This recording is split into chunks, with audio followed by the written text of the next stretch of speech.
The air in the restaurant's back kitchen was perpetually stifling. Scalding steam mixed with the greasy aroma of food wrapping around me like an invisible net until I could barely breathe. My name is Liv. At least that's what everyone here calls me. I kept my head down, letting my greasy bangs hide my eyes and the deep-seated vigilance that didn't belong in a place like this. My uniform was always a size too big, the baggy fabric just enough to cover my wrists and the hideous old scars on my forearms. They were cigarette burns trailing across my skin like ugly centipedes permanently branded into my flesh and my memory. Peter Vance, my ex-husband on paper, was a monster. His favorite pastime used to be watching me struggle in agony. Liv, stop spacing out. The lobster bisque for the Astor room is ready. Run it over now. Head chef Gordon's roar yanked me out of my sticky, suffocating memories. I jolted, nodding submissively. Yes, chef. Right away. I carefully took the porcelain tureen from his hands. It was warm to the touch, the silver tray heavy, but my grip was rock steady. These hands used to type 12 characters of code per second. They used to fly across keyboards at international cryptography competitions like butterflies. Now they were only good for carrying plates. The Astor room was the most exclusive private dining room in this Michelin-starred Manhattan establishment. Rumor had it that a single dinner here cost more than what I made washing dishes for a year. I took a deep breath, adjusted my stiff lips into a polite smile, and pushed open the heavy mahogany doors. The room was hazy with smoke, though not the choking kind. It smelled of premium Cuban cigars. A man sat at the head of the table. Even in the dim lighting, his aura was so overpowering it was impossible to ignore. He was Harrison Thorne, the CEO of Thorne Enterprises, a billionaire who practically lived on the covers of Forbes and Wall Street Journal. I had only ever seen him in the news. In person, he was even more intimidating. His deep eyes were like a frozen lake, motionless, yet capable of swallowing everything. Sitting next to him was a blonde, blue-eyed foreigner, a representative from an overseas syndicate. And sitting diagonally across from him, wearing a tailored suit and a slick, calculating smile, was Harrison's highly paid chief translator, Jeremy Cole. Mr. Thorne, your soup, I murmured, keeping my eyes lowered in the most humble posture possible, as I gently placed the tureen on the table. Just as I was about to back away, Jeremy Cole's fingers tapped casually against the smooth crystal of his wine glass. Tap, tap, tap, tap. The sound was faint, almost drowned out by the hum of the HVAC system. But to my ears it was like a thunderclap. My blood froze instantly. That wasn't a subconscious tick. It was a highly specialized military shortcode derived from Morse but stealthier and faster. My father had been an instructor for a military cyber intelligence unit. I had been learning this since I was 6. Tap, tap, tap, tap. Tap, tap, tap, tap, tap. Tap, tap, tap. DDD. Deal done. Accept. I sharply raised my head and looked at the foreign representative. He appeared to be listening intently to Jeremy's translation, but beneath the tablecloth, his left index finger was tapping lightly against his thigh. Tap, tap, tap, tap, tap. Tap. Tap, tap, tap. KEY. Key clause. My heart sank. This was a meticulously orchestrated trap. Jeremy, the chief translator Harrison trusted, had already been bought off. They were exchanging information in real time right under his nose, confirming that their prey had taken the bait. Mr. Thorne, Mr. Volkov says that regarding the technical handover details, they are willing to concede another 3% to show their sincerity, Jeremy said, a professional, earnest smile plastered on his face. A flawless, watertight translation. Harrison gave a faint nod, seemingly satisfied with the outcome. The corporate lawyer beside him handed over a thick stack of M&A contracts and whispered something in his ear. I watched as Harrison picked up a Mont Blanc fountain pen from the table and twisted off the cap. The black nib glinted with a cold metallic luster under the chandelier, looking like a dagger about to be plunged into a heart. Don't sign it! The thought screamed in my head like a siren. This multi-billion-dollar acquisition contract definitely contained a trap that would send Thorne Enterprises straight to hell. And that key clause was the detonator. What should I do? Rush up and tell him his translator is lying? I was a waitress. If I accused $1 million a year executive translator, I'd be treated like a lunatic, dragged out by security, and fired immediately. Then I wouldn't be able to afford the medical bills for my daughter Mia next month. Worse, if my identity was exposed, Peter would smell the blood in the water and hunt me down like a shark. I couldn't risk it. Mia was waiting for me, but as I looked at Harrison's cold, chiseled profile, I knew he was stepping blindly into the abyss. And I was the only person in this room who could read the map to that abyss. 3 years ago, Peter Vance had done the exact same thing to me. Using a seemingly flawless patent transfer agreement, he had stolen my life's work, then locked me up and tortured me. The agony of falling from the clouds into hell, the pain of being betrayed by the person you trusted most, I knew it better than anyone. I couldn't just stand by and watch history repeat itself. Harrison's pen touched the paper. In that split second, all my hesitation and fear were crushed to dust. I gripped the silver tray, lunged forward as if I had tripped over my own feet, and let out a short gasp. Ah, the soup tureen tipped over. I used my own body to block the scalding liquid from splashing onto anyone else. Most of it poured down my own forearm. The burning pain was excruciating, but I had achieved my goal. In the chaos, my body fell right against Harrison. Before his freezing glare could lock onto me, I used every ounce of strength I had to lean into his ear and whisper at a volume only the two of us could hear with rapid, crystal-clear precision. Don't sign. He's lying. The tapping frequency gave away their bottom line. As soon as the words left my mouth, I scrambled back, acting as though it were nothing but a clumsy accident. I dropped to my knees in a panic, picking up the broken porcelain. My voice trembled with fake tears. I'm so sorry, Mr. Thorne. I'm so sorry, I didn't mean to. I'll clean it up right away. I buried my head low, not daring to meet anyone's eyes. The searing pain in my arm was getting sharper, but my heart was ice cold. The dice were cast. Whether I lived or died now was up to fate. A dead silence fell over the VIP room. I could feel multiple gazes burning into my back, Jeremy's fury, Volkov's confusion, and Harrison's bottomless scrutinizing stare. Time seemed to stretch every second, feeling like a century. Finally, I heard a soft click. It was the sound of the fountain pen cap being screwed back on. Harrison slowly set the pen down. He didn't look at me. Instead, he looked at Jeremy, whose face had gone slightly pale, and a cryptic smirk touched the corners of Harrison's mouth. Mr. Cole, Harrison said, his voice flat, devoid of anger or joy. I'm suddenly feeling a bit fatigued. Let's conclude today's negotiations here. The moment Harrison spoke, the air in the room seemed to solidify. Mr. Thorne Jeremy's professional smile froze, a flash of panic crossing his eyes. But we've practically reached a consensus on the contract terms. Mr. Volkov has offered his utmost sincerity. To terminate now, I'm afraid. I said. Harrison interrupted, his tone unchanging, though every syllable felt dipped in liquid nitrogen. We are done here. He stood up, his tall frame, casting a shadow that entirely swallowed Jeremy. Harrison didn't even glance at Volkov. Instead, his gaze fell on me, still kneeling on the floor. You. Come with me. His voice wasn't loud, but it carried an undeniable command. My body stiffened, my heart hammering against my ribs. Did he believe me? Or was he taking me somewhere private to dispose of the lunatic who ruined his deal? Mr. Thorne, she's just a clumsy waitress. Why lower yourself to deal with her? Jeremy immediately stepped forward, trying to block my path. I'll have the manager fire her right now and apologize to you and Mr. Volkov. As he spoke, Jeremy shot me a venomous glare, mouthing the words, "You're dead." Harrison ignored him completely. He just looked at me and repeated, "Come here." Gritting my teeth and fighting the fiery pain in my arm, I scrambled up from the floor and stumbled after him. We didn't leave the suite. Instead, we entered a smaller private lounge adjacent to the dining room. The door clicked shut, cutting off all the noise from outside. We were the only two people in this secluded room. Harrison didn't turn on the lights. Only the ambient glow from the hallway seeped through the crack under the door, outlining his sharp, unyielding silhouette. He stood in the shadows like a lion inspecting its prey, exuding a silent, dangerous aura. I didn't dare move. I barely dared to breathe. Speak. Finally, he broke the silence with a single word. Speak about what, sir? I played dumb, my voice raspy from nerves. What did you hear? Or rather, what did you see? He took a step closer, the overwhelming pressure almost making my knees buckle. I knew this was my only chance. Make him believe me, or I was entirely doomed. I raised my head, meeting his scrutinizing gaze, and dropped the facade of the submissive waitress. I reached out my right hand and used my knuckles to tap lightly against the mahogany side table. Tap, tap, tap, tap, tap, tap, tap, tap, tap, duh, deal done, ready to sign.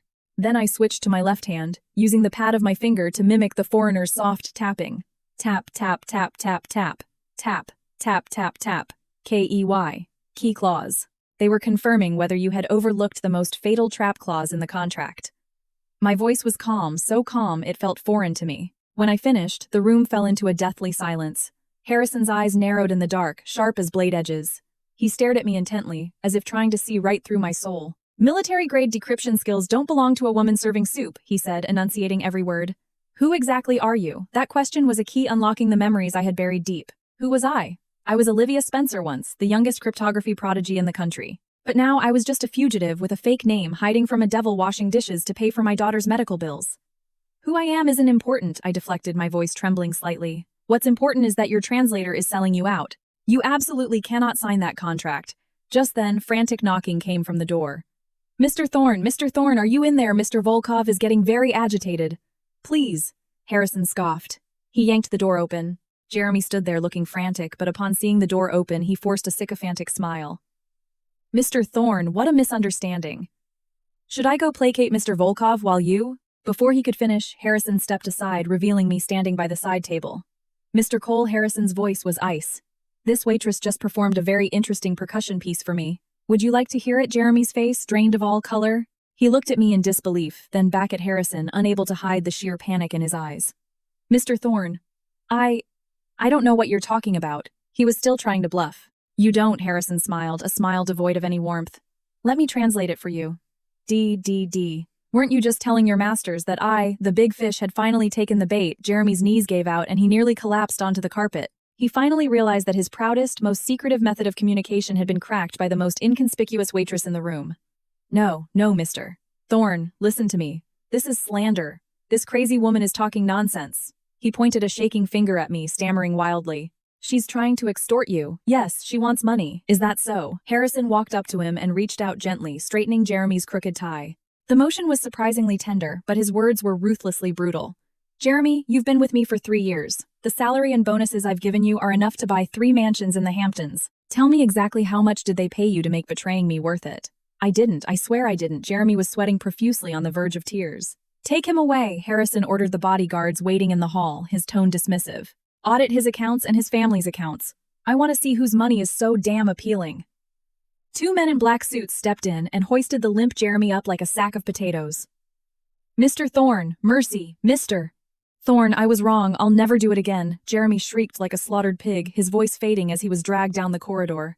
The lounge was empty once again, save for Harrison and me. He had just disposed of $1 million executive like swatting a fly. I looked at him, my fear deepening. A man like this whose moods were unpredictable and whose power was absolute? What would he do to me? The wild card who crashed his party. What do you want? He turned back to me, his eyes returning to that unreadable calm state. I opened my mouth, my mind racing. What did I want? I wanted freedom. I wanted safety. I wanted Mia to grow up healthy. But could I say that to him? I broke your soup, tureen stained your carpet, and wasted your valuable time.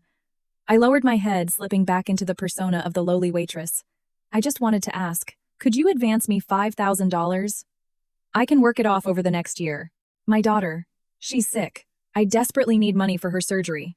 I didn't dare ask for more. $5,000 was probably less than what he spent on a bottle of wine, but to me it was the money that could save Mia's life. Harrison fell silent. He looked at me, his gaze complex.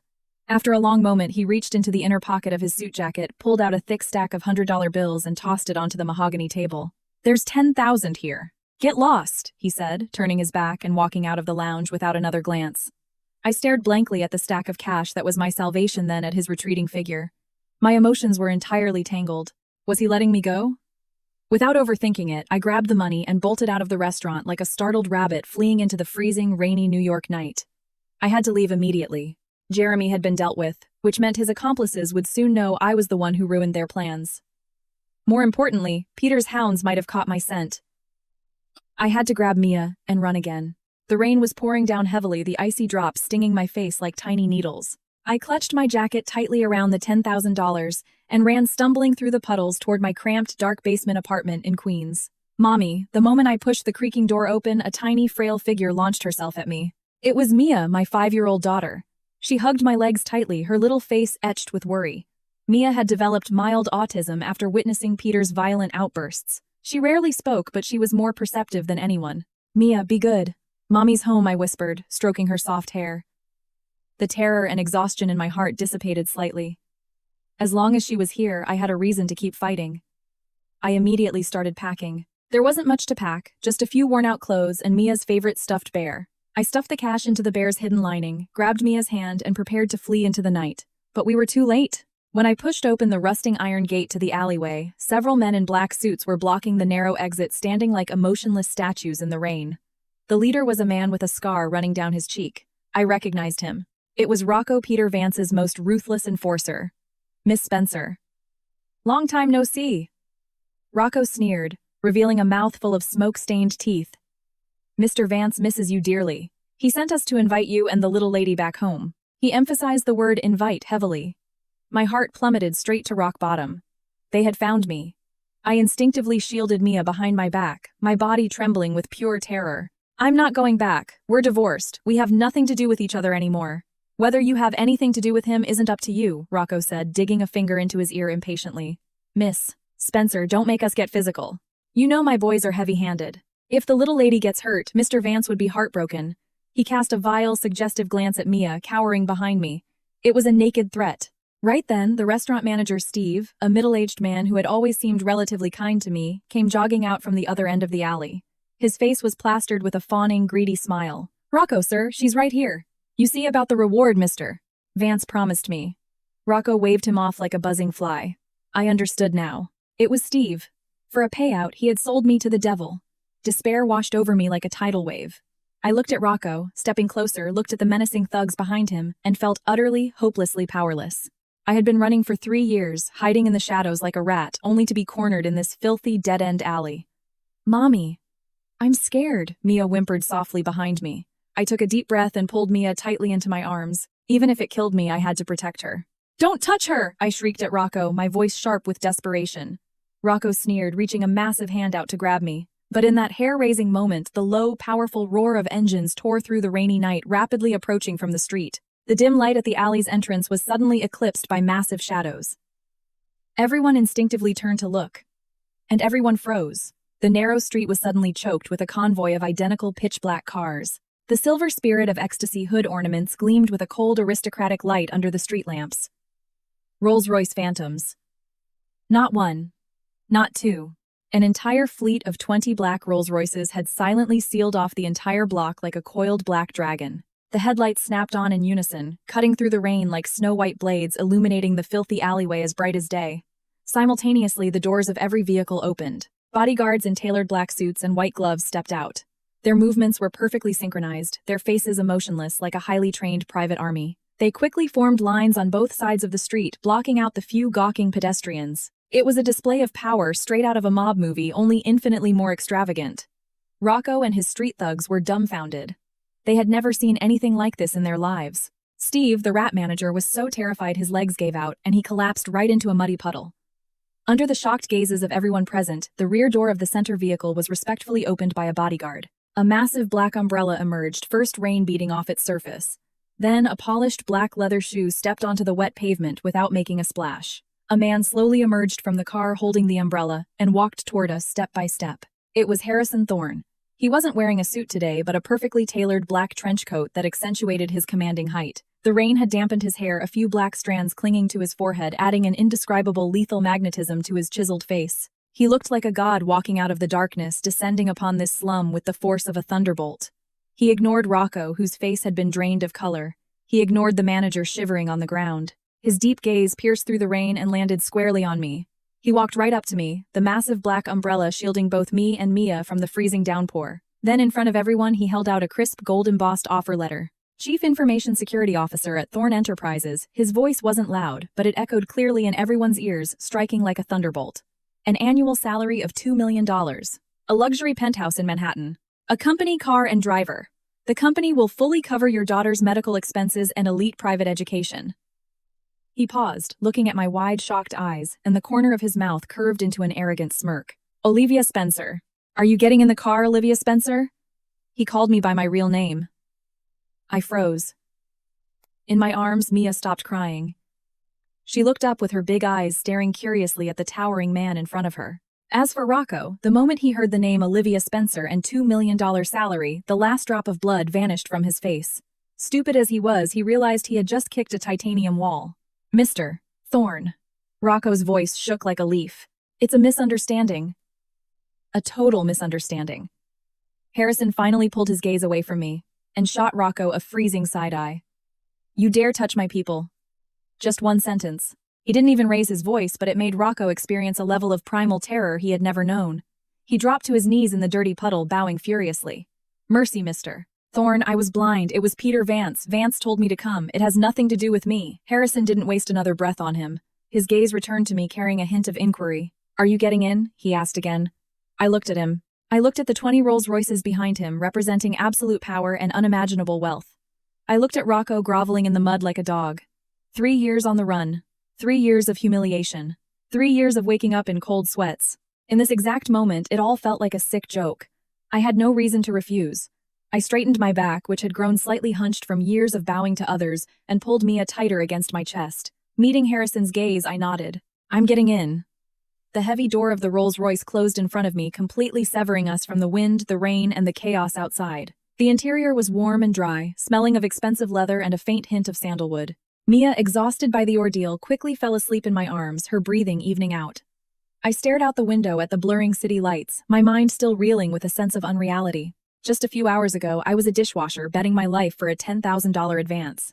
Now I was sitting in a custom-built luxury car transformed overnight into a multi-million-dollar tech executive. The turning point of my destiny had come at breakneck speed. Where are we going? I asked softly, breaking the silence in the cabin. My safe house, Harrison replied without looking up from the tablet on his lap, his legs crossed elegantly. Until you officially onboard, it's the safest place for you. Peter Vance won't be able to find you there. At the mention of Peter Vance, my heart constricted. How did you find out my real name? And about him, that was the burning question. Harrison finally looked up from his screen, his dark eyes locking onto mine. Someone who can decipher tactical shortcode in real time is never just a waitress. I had my team run a background check. It wasn't hard. His tone was as casual as if he were discussing the weather. But I broke out in a cold sweat. In a matter of hours, he had dug up a past I had spent 3 years desperately trying to bury. The sheer power this man wielded was far more terrifying than I had imagined. And yet, you still dare to hire me? He seemed to read my mind, a slight smirk playing on his lips. Olivia Spencer, former gold medalist at the International Collegiate Programming Contest, the original architect of the Aegis firewall system, the youngest cryptography, PhD candidate at MIT.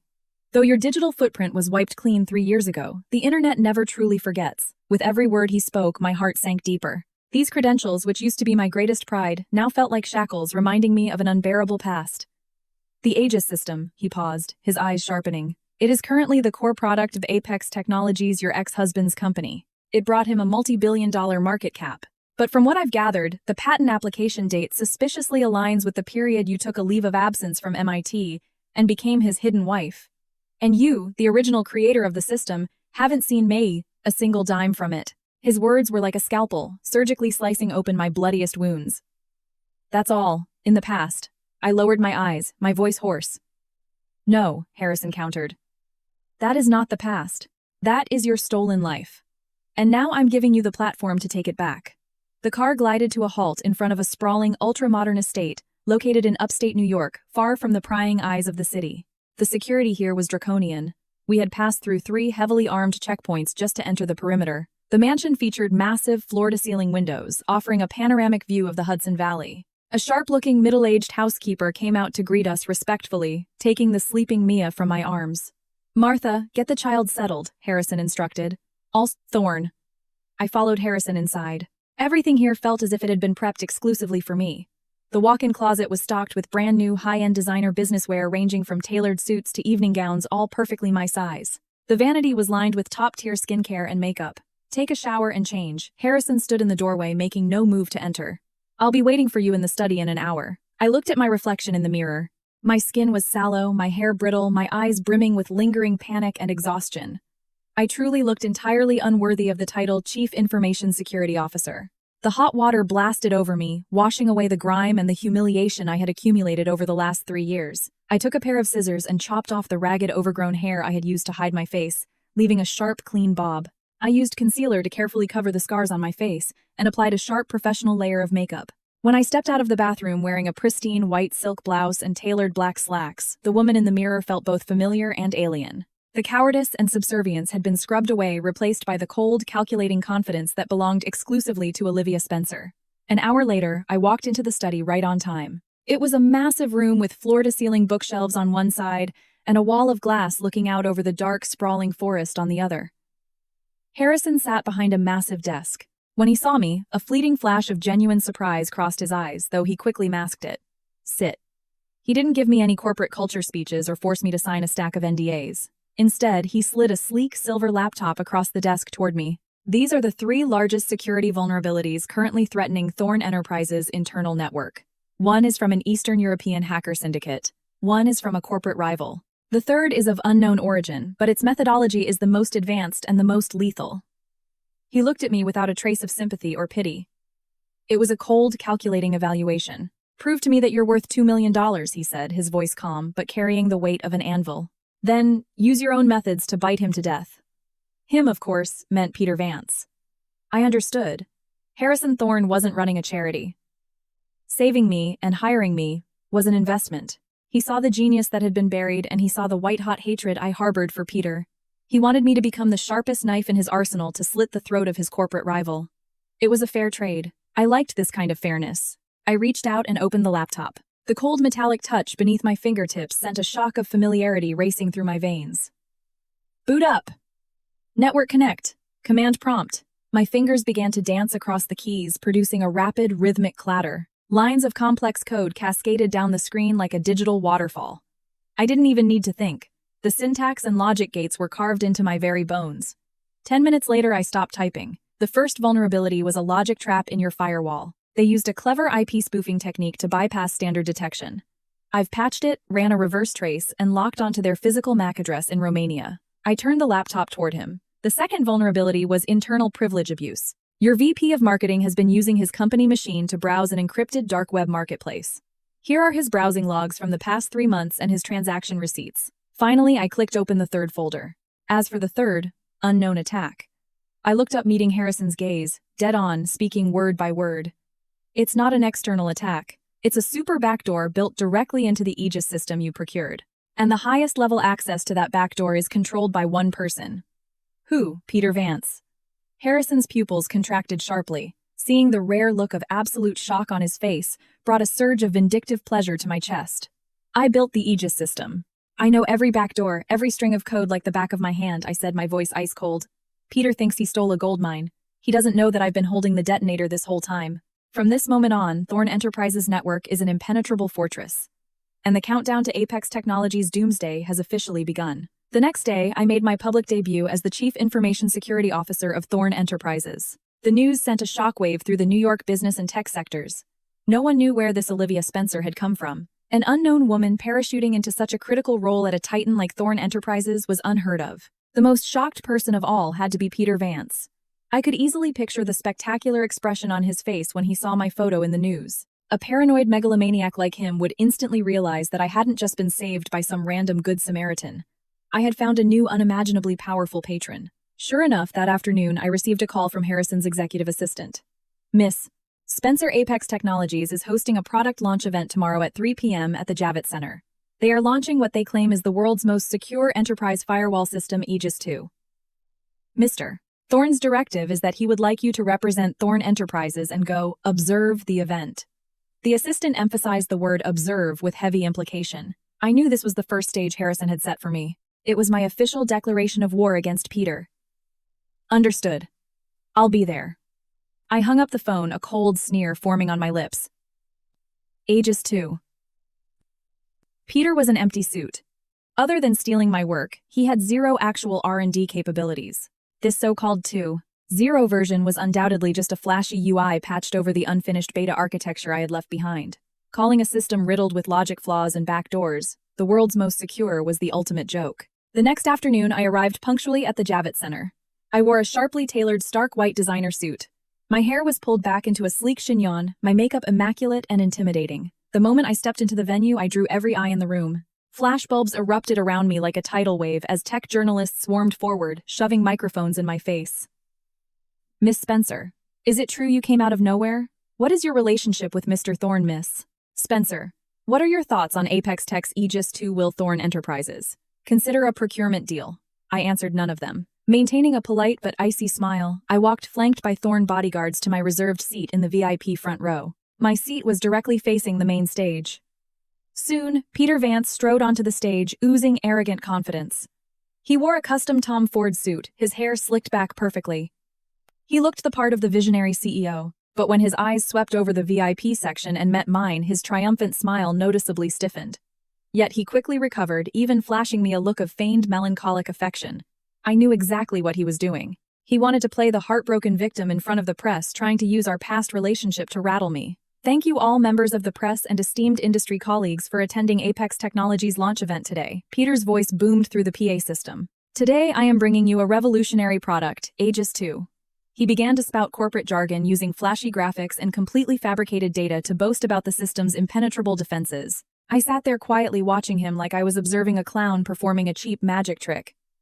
Finally, he reached the live demonstration segment. To prove the absolute security of Aegis 2, we welcome any technical expert in the audience to attempt a live penetration test on our system right now. Peter scanned the room, his eyes inevitably locking onto me with a hint of provocation. I wonder if the newly appointed CISO of Thorn Enterprises, Miss Spencer, would do us the honor of providing some pointers. He was forcing me onto the stage. He was betting that in such a highly publicized setting I wouldn't dare humiliate him too badly and would just go through the motions. He bet wrong. I was there explicitly to humiliate him.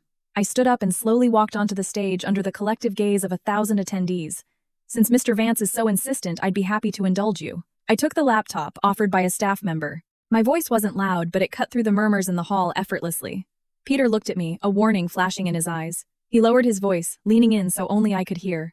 Liv, stop making a scene. Come back to me. I know it's hard raising a kid by yourself out there. We can wipe the slate clean. Let bygones be bygones. Wipe the slate clean, I smiled, though the amusement didn't reach my eyes.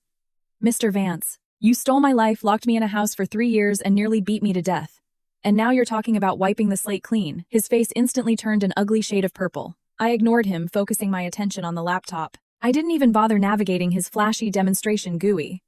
I immediately pulled up the core command terminal. My fingers tapped lightly against the keys. There was no furious hacking montage, just 3 of the simplest, most fundamental lines of root code. Line 1, bypass the superficial spoofing defense layer. Line 2, awaken the super backdoor I coded years ago. Line 3, execute kernel panic protocol. From the moment I sat down to the moment I finished typing, less than 3 minutes had passed. I hit enter. While Peter was still rambling to the audience, boasting about how Aegis 2.0 had just repelled a simulated DDoS attack. The massive LED screen behind him flickered violently. The complex data visualization graphs vanished instantly. In their place, a single massive word written in blood-red text appeared on the screen, striking like a resounding slap to the face of Peter Vance and Apex Technologies, PWNED. The entire convention center went dead silent. Thousands of jaws dropped as people stared at the screen, then back to Peter, whose face had been drained of all blood. What is this tech team? Go check the servers! Peter panicked, screaming at the backstage crew. I stood up, snapped the laptop shut, and handed it back to the dumbfounded staff member. I walked over to Peter, grabbed the microphone from his podium, and looked out at the sea of shocked faces. My voice was crisp and merciless. Ladies and gentlemen, the demonstration is over. The so-called Aegis 2 is a piece of garbage that can't even maintain basic logic consistency. Its only value is proving that Apex Technologies' R&D department is an absolute joke. Thorn Enterprises will never partner with a fraud. I dropped the mic. Amidst thousands of complex, bewildered stares, I turned and walked off the stage. Behind me, I left Peter Vance with a face so contorted with rage and humiliation it barely looked human. I knew that from this moment on, the war between us had officially begun. And this was merely the opening salvo. The absolute massacre at the launch event sent shockwaves through Wall Street. Apex Technologies' stock plummeted at the opening bell, vaporizing hundreds of millions of dollars in market cap in a single day. Peter and his Aegis 2 became the laughingstock of Silicon Valley. Meanwhile, the name Olivia Spencer was suddenly on everyone's lips in New York. People were dying to know my background and the intricate web connecting me, Harrison Thorne and Peter Vance. I ignored the media frenzy and poured all my energy into my work. Harrison had given me total administrative clearance and the best engineering team money could buy. I began completely rebuilding Thorn Enterprises' entire cybersecurity infrastructure. But I knew Peter wouldn't take this lying down. He was a venomous snake. I had stepped on his tail and he was bound to strike back in the most vicious way possible. Sure enough, a few days later, as I was leaving the Thorn Tower in Midtown to pick up Mia from school, I was blocked in the underground parking garage. It was Peter. He looked exhausted. His eyes were sunken and bloodshot. The once polished tech bro looked like a gambler who had just lost his life savings. Olivia. He lunged out from behind a concrete pillar blocking my path. His voice was hoarse. Why are you doing this? Why are you trying to ruin me? Ruin you? I looked at him, finding the accusation almost funny. Peter, everything you have was stolen from me. I'm just taking back what's mine. I stole nothing. He bristled like a stepped-on cat, his facade crumbling. I gave you an amazing life. I gave you the luxury to just sit at home and research without having to work. I made you who you are, you ungrateful bitch. I had listened to this gaslighting garbage for 3 years. I was sick of it. In the past, he would have manipulated me into doubting myself, but now he only made my stomach churn. Get out of my way, I said coldly, refusing to waste another breath on him. No. He violently grabbed my wrist, his grip terrifyingly tight. "You're coming back with me. I know you hate me." "It was my fault. I'll change. I swear I won't hit you anymore. We can go back to the way things were, okay?" He forced a pathetic, pleading look onto his face, but deep in his eyes I saw the familiar, psychotic possessiveness. I violently wrenched my hand free. "Peter, stop acting. You make me sick." My words pushed him over the edge. "You ungrateful whore," his mask of remorse instantly shredded, revealing the monster underneath. "You think you're untouchable just because you're sleeping with Harrison Thorne. You're nothing but a dog on his leash. I built you up and I can stomp you right back into the dirt." As he screamed, his hands went to his waist, unbuckling his expensive Hermes belt. The brown leather belt with the heavy gold H-buckle. My pupils constricted. My breathing stopped. It was that belt. For 3 years, on countless nights, he had used that exact belt to whip me until I was covered in lacerations. The whoosh of the leather cutting through the air, the sickening thud of the metal buckle hitting bone, it was my eternal nightmare. My body began to shake uncontrollably. PTSD gripped my throat like an invisible, suffocating hand. I couldn't breathe. I couldn't even scream for help. "Scared now," Peter sneered, a sick, satisfied grin spreading across his face as he watched me cower. "That's more like it. You were born to be trash under my boot." He raised the belt high, bringing it down viciously toward my face. I instinctively squeezed my eyes shut, bracing for the familiar, agonizing pain. But the pain never came. Instead, I heard a sickening crunch and a blood-curdling scream from Peter. I opened my eyes, trembling. 2 massive bodyguards in black suits had appeared out of thin air. One had Peter's wrist locked in a vice grip, twisting it so hard he couldn't move. The other kicked the back of Peter's knee, forcing him to slam onto the concrete floor with a heavy thud. Then the calm, measured sound of footsteps echoed from behind me. I turned and saw Harrison Thorne. He wore his usual cold, aloof expression, but his eyes burned with a freezing, murderous intent I had never seen before. He walked over to Peter, looking down at him as if looking at a pile of biohazard waste. Mr. Thorne." Peter stammered in absolute terror. Harrison didn't say a word. He bent down and pulled the belt from Peter's limp hand. Then he lifted his foot clad in a bespoke Italian leather Oxford and brought it down brutally on the hand Peter had used to hold the belt. Crack. The sharp sound of bone splintering echoed through the empty garage. "Aarrgghh." Peter unleashed a gut-wrenching howl, his face contorting in pure agony. My hand, you broke it." Harrison didn't lift his foot. He ground his heel down harder. He looked at Peter's thrashing form, his voice as cold as hellfire. "An executive of Thorne Enterprises is not someone you get to touch." He paused, tossing the belt onto Peter's weeping face, making no effort to hide his absolute disgust. "Using a belt on a woman. Vance, you are the most pathetic piece of trash I have ever laid eyes on." Without sparing Peter another glance, Harrison turned and walked toward me. He took off his trench coat and draped it over my violently shivering shoulders, wrapping me tightly inside it. "It's over," he said. It was the first time I heard genuine warmth in his voice. I looked at him, the man who had physically pulled me out of my nightmare, and the tight string holding my sanity together finally snapped. Tears poured down my face uncontrollably. It wasn't weakness. It was the overwhelming release of surviving a mix of grievance, rage, and profound gratitude. "Take Miss Spencer home," Harrison ordered one of the bodyguards. He then glanced back at Peter, who was still wailing on the floor. "As for him, call the NYPD.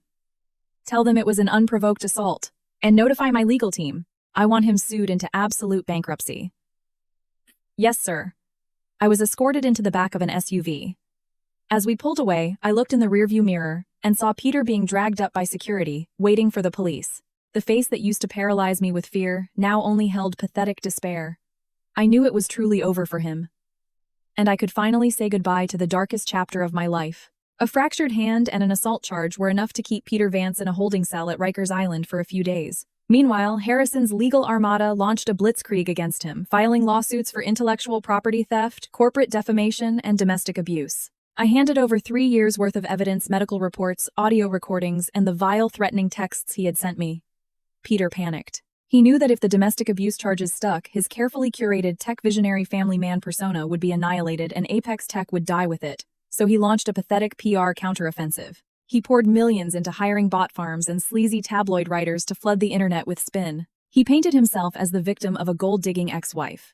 Ex-wife Olivia Spencer abandons family for billionaire Harrison Thorne, conspires to short Apex Tech stock. Heartbroken tech CEO Peter Vance, seen drinking alone, "I just want my family back." Exclusive Olivia Spencer's history of infidelity. Daughter's paternity in question. The articles were highly dramatized, accompanied by paparazzi photos of Peter looking haggard. They successfully riled up the outrage machine. The public narrative began to shift. Keyboard warriors began to sympathize with Peter and hurl abuse at me. She belongs in the trash. Abandoning her husband and kid for money, poor Peter. You can tell he really loved her. Harrison Thorne is no saint either. Homewrecker and a gold digger, match made in hell. I scrolled through the venomous comments, my heart cold. This was classic Peter Vance. Gaslighting, manipulating public opinion, twisting black into white. Thorne Enterprises' PR team suggested I immediately release a statement to clarify the facts. But I refused. I knew that getting into a mudslinging contest with a sociopath would only make it dirtier. I needed a definitive, indisputable weapon. Something that would rip his mask off permanently in one strike. However, I still underestimated how low Peter would stoop. To salvage his reputation and secure Mia's custody as his final bargaining chip, he targeted our daughter. One afternoon, a mob of paparazzi suddenly gathered outside Mia's exclusive private kindergarten on the Upper East Side. When I arrived to pick her up, Peter was there, accompanied by a sleazy lawyer, and holding a bouquet of flowers. He blocked our path, playing the role of the loving father. "Mia, Daddy's here to see you." He wore a sickeningly sweet smile, opening his arms to hug her. Camera flashes erupted like a strobe light. Reporters swarmed us like flies to rotting meat. "Mr. Vance, did you come specifically to see your daughter, Mr. Vance? What do you have to say about your ex-wife's allegations of domestic abuse?" Mia was terrified by the chaos. Her face went deathly pale, and she gripped the hem of my coat, trembling violently as she hid behind my legs. "Members of the press," Peter said, turning to the cameras with an expression of profound sorrow. "The abuse allegations are completely fabricated. I love my wife. I love my daughter. I don't even know why she left me. Liv, I know you're still angry, but please don't use our child as a weapon against me." His performance was Oscar-worthy. He actually squeezed out a tear. Watching his repulsive act made me shake with rage. "Peter, have you no shame, Mommy?" "I'm scared," Mia sobbed quietly behind me. Just as Peter reached out, trying to physically grab Mia to force a reunion photo op, a black Bentley glided silently to a halt by the curb.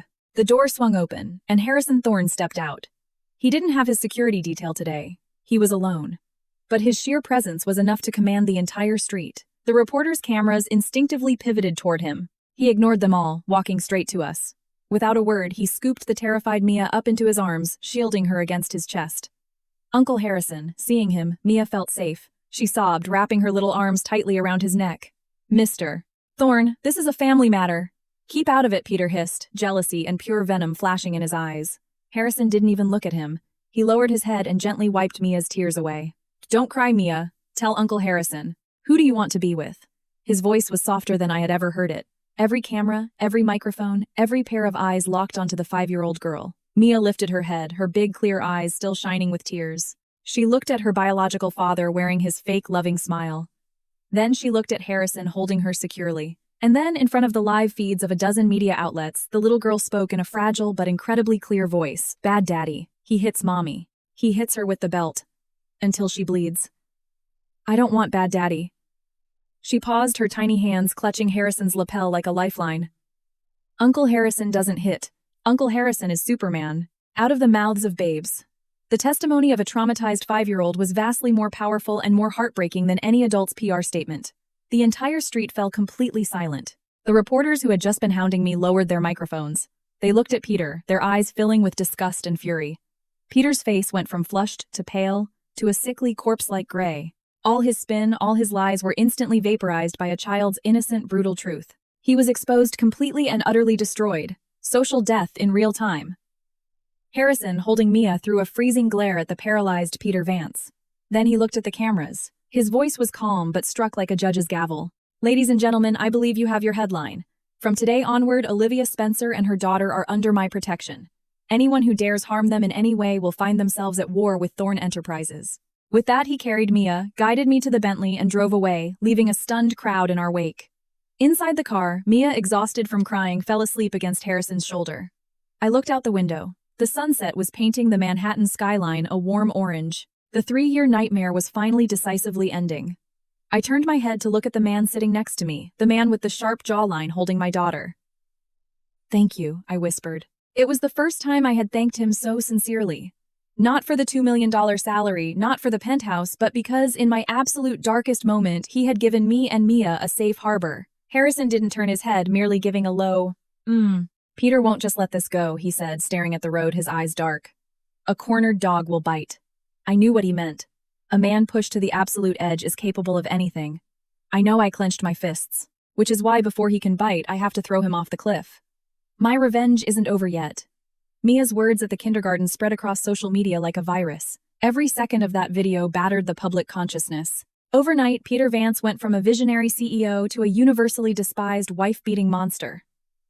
Apex Technologies' stock went into freefall, teetering on the edge of delisting from the Nasdaq. The board of directors emergency ousted Peter as CEO, desperately trying to sever ties to save the company, but it was too late. The Aegis system's credibility was zero. Major clients canceled their contracts. Apex was in a death spiral. I knew this was when Peter would be at his most dangerous. A man with nothing left to lose will burn the world down with him. Sure enough, the cybersecurity department at Thorn Enterprises detected anomalous activity. Miss Spencer, we've identified a highly stealthy vector initiating persistent penetration attempts against our core database. Alex, my lead engineer, pointed at a string of rapidly scrolling code on the monitor, looking grim. Their methodology is incredibly sophisticated. This isn't your average corporate espionage hacker. I walked over to the screen, studying the attack path. My eyes turned to ice. I knew this method intimately. It was Peter. Or more accurately, it was the encrypted attack protocol I had taught Peter years ago. He was making his final desperate move. He wanted to steal Thorn Enterprises' core trade secrets, either to sell them to a rival or leak them to the dark web, hoping to drag Thorn down in a murder-suicide pact. And he hadn't come alone. I pointed at a spoofed IP on the screen. That source traces back to a dark web node belonging to a hacker syndicate called Prometheus. Peter must have emptied his offshore accounts to hire them for a coordinated assault. What do we do? Initiate Level 1 lockdown, Alex asked. No. I shook my head, a cold smirk touching my lips. Defending is too passive. I watched the blinking attack signals on the screen like I was watching a rat sniff out a trap. Open the back door, I ordered flatly. But Alex stared at me aghast. Miss Spencer, you want to just let them in? Yes. My fingers tapped lightly across the keyboard, pulling up a script I had pre-written days ago. I don't want to lock them out. I want to invite them into the maze. Then we lock the doors and slaughter them. I was playing him. Using Peter's knowledge of my old coding habits against him, I had intentionally forged a vulnerability on the Thorn firewall, a flaw that looked exactly like the kind of backdoor I used to leave behind for convenience. To anyone else, it looked like a honeypot. But to the arrogant Peter Vance, it would look like a fatal oversight he could exploit. Alex, you monitor Prometheus. The second they enter the data labyrinth, sever their exit nodes. Trap them in an infinite code loop. Yes, ma'am. As for Peter, I stared at the primary attack vector, a chilling light in my eyes. I will be his personal host. It was past midnight. The top floor of the Thorn Tower was empty except for my office. Harrison hadn't left. He sat on the leather sofa, quietly sipping coffee, apparently unconcerned by the impending cyber war. Are you sure about this? He asked. To deal with him, I don't even need Thorn's mainframes, I said, not looking up, my fingers flying. I'm just taking out the trash I left behind years ago. At 3:00 a.m., the assault began. Just as I predicted, the Prometheus hackers dove headfirst into the data labyrinth I built. Within seconds, Alex's team compartmentalized them, trapping them in an endless loop of ghost data. They were paralyzed. Meanwhile, Peter, acting like a greedy thief, slipped right through the fake back door I left open and bypassed security straight into the core database. He began frantically downloading files marked top secret. What he didn't know was that every byte he downloaded left a glowing neon trail across my monitor. And he definitely didn't know that the corporate secrets he was downloading were actually poisoned files I had meticulously crafted. He took the bait, I murmured. Harrison put his coffee down and stepped behind my chair, looking at the resolved IP address on the screen. He probably thinks he's won. Probably popping champagne right now. I smiled. And then I hit enter. For the final time. Trace complete. Physical MAC address locked. Game over. I initiated the counter-strike. A massive data flood surged back through the tunnel Peter had opened, slamming directly into his machine. Miles away in a dingy, undisclosed safehouse, Peter was likely staring at the download progress bar with a maniacal grin, imagining the collapse of Thorn Enterprises. But instead, his screen suddenly went black. A line of blood-red text appeared on his monitor, "Got you." Before he could react, every file on his hard drive began wiping itself. The physical drive shrieked, smoked, and fried itself into a brick. Simultaneously, the encrypted comlink he used to contact the Prometheus syndicate auto-compiled their chat logs and financial transactions, emailing the entire evidentiary package straight to the FBI Cyber Division, Interpol. The poisoned files he had downloaded executed a secondary payload packaging his attempt to steal Thorn's IP, along with a flawless chain of custody, sending copies to the Thorne Legal Department, the SEC, and every major news outlet in the country. I leaned back in my Herman Miller chair and let out a long breath. With one move, I had crushed Peter's revenge, dismantled an international hacker ring, and secured absolute, undeniable proof of his corporate espionage. There was nowhere left for him to run. Brilliant work. Harrison's voice rumbled from above me, laced with unmistakable admiration. I tilted my head back and met his dark eyes. Under the fluorescent lights, I saw something in his gaze that went deeper than professional respect, something intense and burning. My heart skipped a sudden beat. I quickly looked away, staring back at the dead monitor. "It's not enough," I said quietly. "I want him to lose everything. His reputation, his freedom, his legacy." The executive suite was silent save for the hum of the servers. Outside the floor-to-ceiling windows, New York City slept a grid of lights beneath the cold starlight. My fingers didn't stop moving. Destroying Peter's hardware and sending the evidence to the feds was the appetizer. The main course was just beginning. "What are you doing now?" Harrison asked, pulling up a chair beside me. "Cleaning the battlefield," I replied simply. In the fraction of a second before I nuked Peter's computer, I used the data backflow to plant a microscopic Trojan into his local network. It was a ghost protocol, undetectable by any commercial antivirus. Through that ghost, I was now bridging directly into Peter's private cloud server. His real secret garden. His cloud uses a triple-layered dynamic encryption. The keys roll over every 10 minutes, I explained, almost talking to myself or perhaps to Harrison. I designed this architecture to protect the Aegis kernel. I never thought he'd use it to hide his own filth. "If you built the lock, you have the key," Harrison said calmly. I closed my eyes, visualizing the data models. My fingers flew across the keyboard so fast they were a blur. The cascading data on the screen was dizzying. Harrison didn't interrupt. He quietly poured me a cup of hot tea and placed it by my hand. The warmth grounded me. I could feel him sitting beside me like an immovable mountain, offering silent support and absolute trust. 3 minutes later. Got it. A green ACCESS granted box popped up. I was inside his private drive. I clicked the first folder. The contents made me clench my fists so hard my nails dug into my palms. It was filled with files about me. Photos of me from college, videos of me accepting coding awards, drafts of my PhD thesis. And worse, photos and videos he had secretly taken of me while keeping me locked in the house, showing me bruised, crying, and broken. He was a psychopath. He had kept them as trophies to feed his sick need for control. Fighting down the nausea in my throat, I closed the folder. Harrison noticed my reaction. He reached out, resting a heavy, warm hand on my shoulder. He didn't speak, but his strength bled into me. I took a breath and opened the second folder. It was labeled Origin. My eyes widened. It was an encrypted ledger detailing every bribe, kickback, and illegal wire transfer Peter had made to politicians, bankers, and regulators to push Apex Technologies' IPO through. Dates, names, offshore routing numbers, even audio recordings of the deals. He was arrogant enough to keep the guillotine blade hanging over his own neck on a cloud server. "Foolish," Harrison muttered, looking at the screen. "No, not foolish." "Arrogant," I corrected. He thought the encryption system I built was impenetrable. He didn't realize the architect had a master key. I clicked the third folder, IP. Inside were all the original source codes and handwritten design notes for the Aegis system. The creation metadata on every single file predated his patent application by 2 full years. This was the irrefutable, bulletproof evidence that he had stolen my life's work. With this, I wouldn't just take my patents back. I would send him to federal prison for massive corporate fraud. Looking at the code that held my blood, sweat, and tears, my eyes burned. I didn't cry. Instead, I smiled a cold, merciless smile. Pandora's box was open. I didn't immediately leak it to the press. Calling the police right now was too easy. I wanted him to taste hope before I shoved him into the abyss. I wanted to end his life with a spectacular public funeral. I compressed the evidence, encrypted it, and forwarded the massive file directly to Harrison's private email. "A thank you gift," I said. Harrison looked at his phone. He understood the magnitude of what I had just given him. The political and financial leverage in that ledger was worth 100 times the $2 million he paid me, and I had handed it to him without a second thought. "You trust me that much?" he asked. "You gave me a new life. This is my pledge of allegiance." I looked him in the eye. It was my true alliance with the man who recognized my worth. Harrison looked at me in silence for a long time. Then he smiled, a genuine smile of deep admiration. "All right then," he said. "Let's send him off together." He picked up his phone and dialed his assistant. "Set it up. Thorne Enterprises is hosting a gala at the Plaza in 3 days. Invite every major player in New York." He paused, his eyes turning glacial. "The theme is the funeral of Apex Technologies." Peter Vance was finished. The evidence of corporate espionage was indisputable. The next morning, the FBI raided his apartment and dragged him out in handcuffs. His shocked, desperate face was plastered on the front page of the Wall Street Journal and the New York Post. Apex Tech's stock was halted and prepped for liquidation. A multi-billion-dollar tech unicorn turned to ash in days. The internet mob that he had weaponized turned on him with double the ferocity. Domestic abuse, IP theft, corporate fraud, bribery, he was nailed to the cross of public opinion.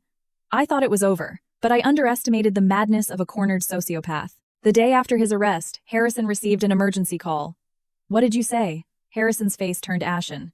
It was the first time I had ever seen him lose his composure. He hung up and looked at me, his voice rough with rage. Peter enacted a scorched earth protocol before the FBI got to him. What does that mean? A bad feeling washed over me. He paid the Prometheus syndicate to launch a blind zero-day ransomware attack on the internal network of New York Central Hospital. Central Hospital. My heart stopped. Mia had been taking therapy sessions there for the past 2 days to deal with the trauma from the kindergarten incident. What is their target? The life support systems for the ICU. Harrison gritted his teeth. Including my grandfather. Harrison's grandfather, the patriarch of the Thorne family, was on a highly sensitive pacemaker and life support rig at Central. Prometheus sent a ransom, demand, hand over Olivia Spencer and the decryption keys to the evidence within 3 hours, or they would overload the medical hardware and turn the hospital into a morgue. It was Peter's final, apocalyptic revenge. If he was going down, he was taking innocent lives with him to make us pay. Panic swept through the Thorne Enterprises boardroom. Several board members led by Harrison's uncle Arthur Thorne, a man who had always coveted the CEO seat, stormed into Harrison's office. "Harrison, what the hell are you doing? You're going to let the whole family burn for some woman," Uncle Arthur yelled, pointing a finger. "If the old man dies, the blood is on your hands. Hand the Spencer woman over right now. She's just a CISO. We can hire another one.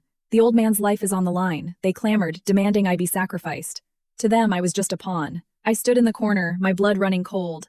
This was high society. When crisis struck, their morals folded like cheap paper. Harrison sat behind his desk, enduring their screaming with a face of stone. When they finally ran out of breath, he slowly raised his head. His eyes were dead black. "Are you finished?" he asked quietly. Uncle Arthur swallowed hard, suddenly intimidated. "Harrison, we are thinking about the family." Before he could finish, Harrison opened his desk drawer, pulled out a black Glock 19, and slammed it onto the mahogany desk with a heavy thud.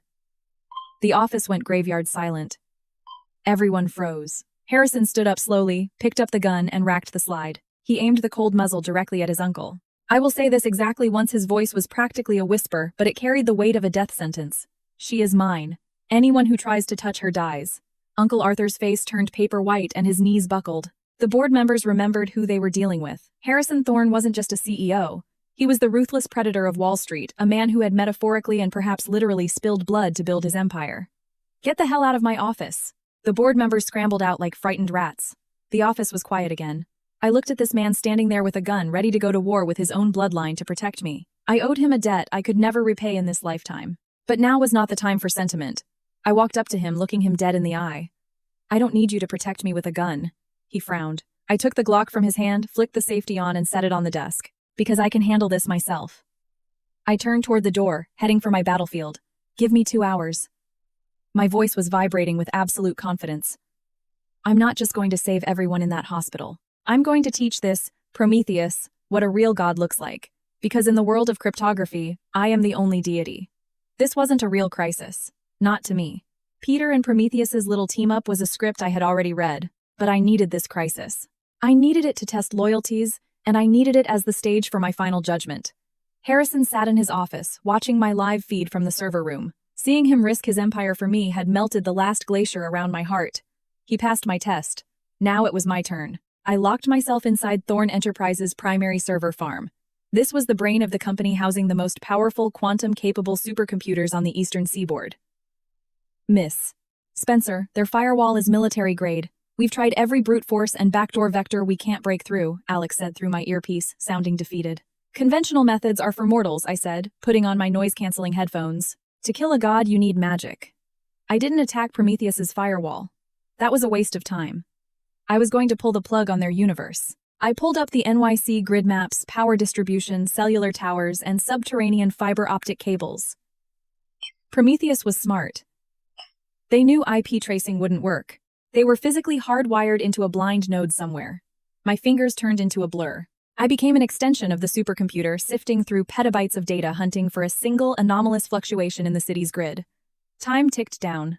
The hospital reported that the life support systems were experiencing micro-fluctuations. Panic was setting in.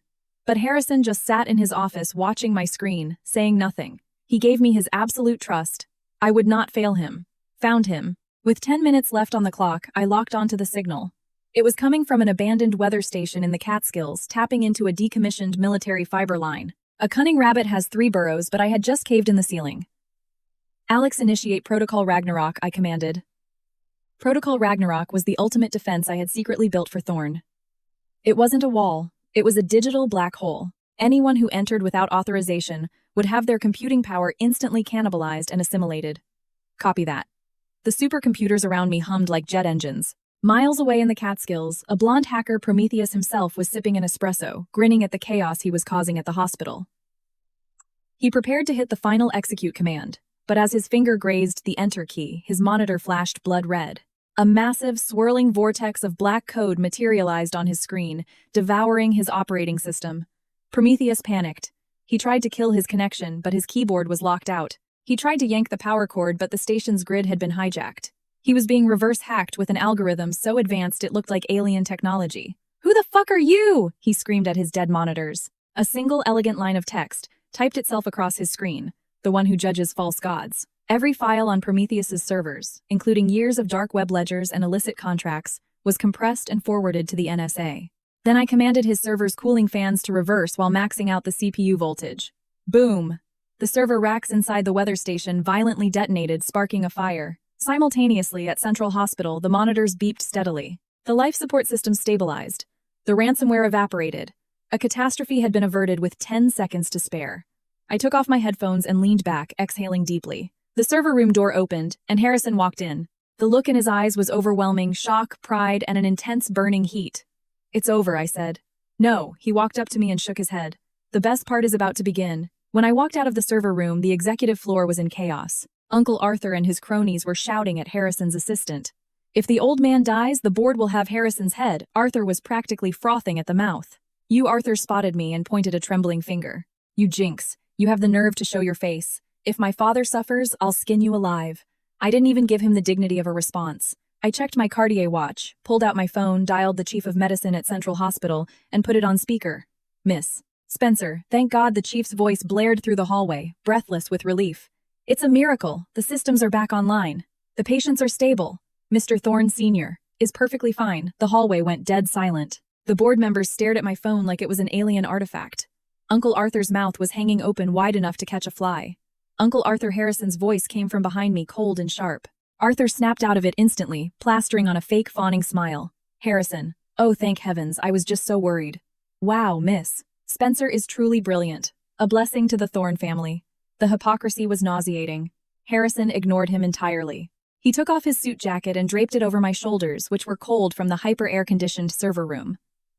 "You worked hard," he murmured softly. We walked past the stunned board members side by side. No one dared utter another word. This battle didn't just cement my place at Thorne Enterprises. It proved to everyone that Harrison Thorne's protection of me was absolute. 3 days later, the Thorne Enterprises Gala was held at the Plaza Hotel in Manhattan. The grand ballroom was resplendent with crystal chandeliers, champagne, and the absolute elite of New York society. The theme was an open secret, a celebration of my ascension and a public execution of Peter Vance. I wore a custom blood-red Oscar de la Renta gown, walking arm in arm with Harrison. The moment I entered, the room parted. The dress flared like fire, contrasting with my pale skin. I was no longer the cowering waitress or the silent coder. Tonight I was a queen. I scanned the room. In the corner, flanked by 2 federal marshals, was Peter Vance. He looked 10 years older, wearing a crumpled suit and handcuffs. Harrison had pulled strings to have him temporarily transferred here. A cruel, fitting punishment. Peter stared at me with bloodshot eyes filled with hate, regret, and sheer terror. Halfway through the night, Harrison led me to the stage.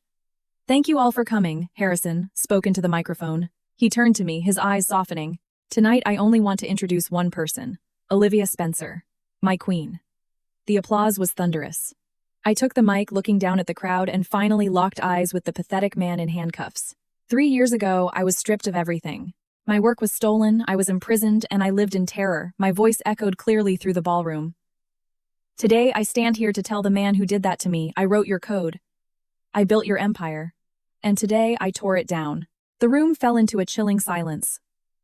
All eyes turned to Peter. He trembled violently, his face twisted in humiliation. "You bitch!" he shrieked, struggling against the marshals who shoved him back down. "Oh, and Peter," I smiled coldly, snapping my fingers. The massive screens behind me lit up with a presentation titled, The Crimes of Peter Vance. Slide 1, the Apex Tech cooked books and offshore tax evasion ledgers.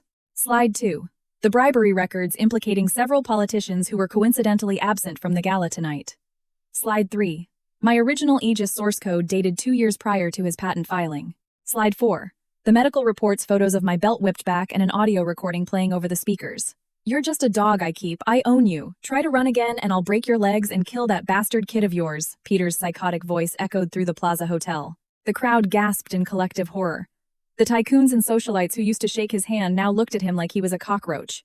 Social execution. Absolute, undeniable destruction. "No, it's a deep fake. She's framing me," Peter sobbed, collapsing to his knees. But no one was listening. I walked down the steps and stood over him. "Game over, Peter," I whispered. "Enjoy federal prison." I turned my back on him as the marshals dragged his limp body out of the ballroom. The curtain had fallen. Peter Vance was sentenced to life in federal prison without the possibility of parole. His political accomplices were swept up in a massive FBI corruption sting. Apex Technologies went bankrupt, and the Aegis patents were returned to me. Thorn Enterprises bought the commercial rights to Aegis for an astronomical sum, and I became the youngest equity partner in the firm's history. I moved out of the safe house and into a 5,000 square foot penthouse in Tribeca overlooking the Hudson River. Mia's autism rapidly improved with top-tier therapy and a safe environment. She started smiling again. She still called Harrison uncle, but he was already the father she never had. He played blocks with her, read her bedtime stories, and clumsily tried to cook pancakes on Sunday mornings. One evening after Mia had gone to sleep, Harrison and I sat on the terrace drinking Cabernet and looking out at the glittering Manhattan skyline. "What are you thinking about?" he asked. "I'm thinking about whether this is all a dream," I whispered. He reached over and covered my hand with his. It was warm, large, and anchoring. "It's not a dream, and as long as I'm here, you're never going back to the dark." I looked at him. The icy billionaire was gone. In his eyes there was only intense, undeniable devotion. "Live," he said, using my name like a vow. "I backed you because you were a weapon, but now I want to invest in the rest of your life." After the hell I went through with Peter, my heart had been locked in a vault. But Harrison had been the one to slowly, patiently dismantle the walls. Half a year later, using the Aegis architecture, I founded my own cybersecurity firm, Valkyrie Security. Thorn Enterprises was my lead angel investor. At the launch event, I stood on stage in a crisp white suit. Harrison sat in the front row, holding a cheering Mia in his lap. Looking at them, I realized this was what true freedom and happiness felt like. I wasn't someone's shadow anymore. I was Olivia Spencer. Backstage after the event, Harrison didn't offer me corporate congratulations. Instead, he pulled out a velvet box. Inside was a flawless, radiant-cut diamond ring. "Olivia," he dropped to one knee, looking up at me with a rare, nervous smile. "You said you had the master key to your own locks. You've locked my heart up entirely. Will you use this to open yours?" I looked at this man, the ruthless titan of Wall Street, currently sweating bullets, and I couldn't help but laugh. The tears that fell were tears of pure joy. I held out my left hand. He slid the ring onto my finger. "Mr. Thorne," I smiled, looking into his eyes. "Here's to a prosperous partnership." He froze for a second, then broke into a brilliant smile. He stood up and pulled me into a fierce, encompassing embrace. "A prosperous partnership, Mrs. Thorne." Outside, the New York sun broke through the clouds, casting a golden light over the city. A new dawn had broken, and our story had just begun.